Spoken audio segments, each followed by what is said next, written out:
Aujourd'hui, nous rencontrons le docteur de Cardani, président de l'AJD.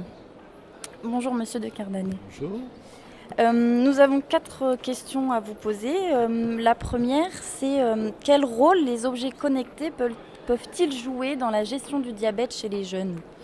Alors, les objets connectés, les jeunes, les adolescents en particulier adorent ça, donc ils peuvent jouer un rôle de séduction, je dirais, d'un outil qui peut permettre à un jeune de s'emparer d'une partie de la technique dont on a besoin pour soigner le diabète, tout en ayant ce côté connu de l'objet connecté, le côté ludique, nouveauté, etc. Et du coup, le moyen de soigner le diabète, qui est vérifier la glycémie pour mettre de l'insuline en fonction de ce qu'on mange, eh ben, il peut évoluer par des objets connectés qui vont, avec différents types d'applications, etc., pouvoir s'insérer dans la vraie vie du jeune, qui est quand même faite de ce genre de choses. Il y a par exemple des applications qui permettent, en regardant, en prenant une photo d'un plat, de savoir combien il y a de glucides dedans. Ça, c'est des choses qui peuvent les amuser énormément, de pouvoir évaluer ça comme ça. Il y a des applications qui sont encore au point, qui permettent de servir d'un carnet.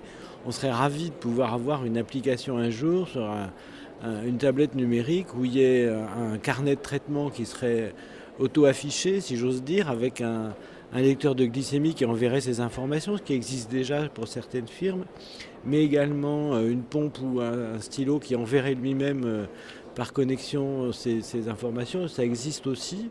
Il y a un développement de stylos connectés et de pouvoir faciliter l'utilisation de cet outil qui est quand même assez indispensable pour pouvoir parler de diabétologie du quotidien avec un jeune, qui est t'as mis combien d'insuline, ça t'a donné combien, demain tu mettras combien. Bah, lui, il est obligé de remplir un carnet écrit et c'est pas vraiment dans leur culture maintenant. Si on peut obtenir un jour d'avoir toute cette connexion-là, je pense que ce sera vraiment un progrès. Et il y a beaucoup de possibilités dans ces objets-là. Il y a par exemple quelque chose qui est dans les idées des gens qui développent les lecteurs de glycémie en continu, qui est de connecter par Bluetooth un capteur de glycémie et de le brancher sur l'écran de la voiture, par exemple, avec l'écran de la voiture qui dirait au fur et à mesure attention, vous êtes en train de baisser, prenez du sucre. Comme on a le GPS. Alors, en fait, on se sert de cette notion-là, l'objet connecté, pour parler avec des ados aussi. C'est-à-dire, on leur dit le carnet, c'est un GPS. C'est un GPS de la glycémie et le volant, c'est l'insuline. À toi de t'en servir comme tel, parce que comme ça, tu iras plus vite et plus efficacement à ton but, qui est de bien vivre avec un diabète bien équilibré. D'accord. Merci. Quelles sont les nouveautés dans l'éducation thérapeutique en France? Malheureusement, il n'y a pas beaucoup de nouveautés positives. Il y a une situation actuelle qui est un peu perturbante, où des réglementations viennent s'ajouter aux réglementations. Il y a des demandes de certification de la capacité à faire l'éducation thérapeutique, de la capacité de coordonner des actions d'éducation thérapeutique de la part de nos administrations, qui sont un petit peu excessives par rapport à la réalité du terrain, où on peut avoir une activité d'éducation thérapeutique sans forcément être bardé de diplômes, et où ceux qui sont bardés de diplômes ne sont pas forcément ceux qui sont les mieux placés pour faire de l'éducation thérapeutique au quotidien. D'accord. Et malheureusement, on est un peu confronté à ça. Alors il y a quand même une évolution qui est tout à fait intéressante. Euh, c'est Gérard Réac, un de nos diabétologues bien connu en France, qui parle de la relation thérapeutique. C'est-à-dire qu'on commence à comprendre que l'éducation thérapeutique, c'est un terme fourre-tout, qu'on peut y mettre une activité qui consisterait simplement à prescrire des séances d'éducation thérapeutique, des séquences pédagogiques qu'on va apprendre, Et puis il y a aussi beaucoup plus largement quelque chose qui est dans la relation médecin-soignant,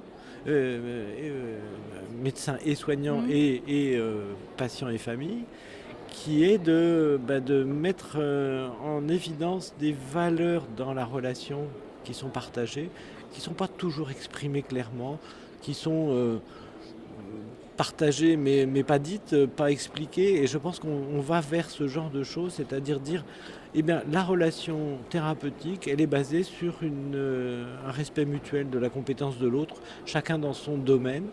Et c'est beaucoup plus large, c'est plus de la philosophie de soins que de la pédagogie pure et dure. Et je pense que cette évolution, elle est excellente parce qu'elle permet de mettre en route la réalité, c'est-à-dire un patient qui a un projet de vie et un expert soignant qui a une compétence pour l'aider à gérer ce problème-là de sa vie, mais qui n'est heureusement pas le seul problème de sa vie. D'accord. En France, l'insulinothérapie fonctionnelle est-elle devenue un standard? En pédiatrie, vous voulez dire? Oui. Oui et non. C'est-à-dire l'insulinothérapie fonctionnelle, pure et dure, qui consiste à évaluer tous les apports glucidiques et à faire une évaluation par un ratio de la quantité d'insuline nécessaire, en y ajoutant une éventuelle correction en fonction de la glycémie en cours. C'est quelque chose qui n'est pas fait de façon parfaite ou complète dans la plupart des cas. Mais on est sorti des doses fixes et non adaptées et on est arrivé à quelque chose d'intermédiaire. Que ce soit en partant des doses fixes qu'on va ajuster en fonction de ce qu'on va manger en plus ou de la glycémie du moment, ou manger en moins. On a aussi une modification du côté de l'IF pur et dur qui va d'abord être apprise comme une technique où on va compter tous les glucides et puis petit à petit se resserrer sur une IF basale, on va dire, qui est de dire bon je mange à peu près toujours pareil, donc ça va être comme ça ce que je vais faire, et puis si je change, je vais modifier un petit peu en fonction du ratio qui a été évalué avec le médecin. Il y a un problème avec l'IF en pédiatrie, c'est que